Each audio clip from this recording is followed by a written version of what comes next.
Settlers of Catan. It's one of these games that when you read about it in a magazine, you go, "Oh my gosh, I totally need to get this magazine for my entire family because Mm-hmm. it's like it's sort of like Monopoly, really jacked up. You know, it's if you think Monopoly is kind of a fun game, then Settlers is like this kind of bigger version of that kids could deal with. Have you played? I have, and I'm not that great at the full version, or rather, I don't have the kids around me yet that want to play the full version. So we ended up switching to the smaller version with dice. Um, my question was going to tie into what Tyler was just saying about TV shows with the interactive and stuff like that.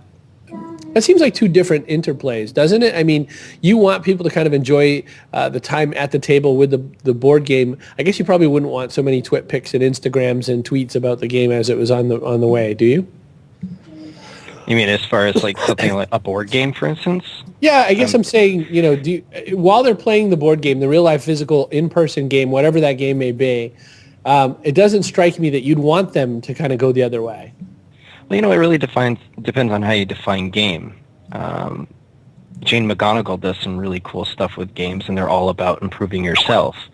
And so it's all about sharing your life experience, and she's using game mechanics, and I forget the name of her newest project, so you'll have to forgive me for that, but it's about improving yourself using game mechanics, and that's all about sharing, videos and pictures and whatnot. If you're talking about Settlers, maybe not, but then again, Settlers is a different type of game. It's what you would more consider a more traditional game. Although in the case of Settlers, I mean, I have my cousin's wife often tells me she doesn't understand what I do.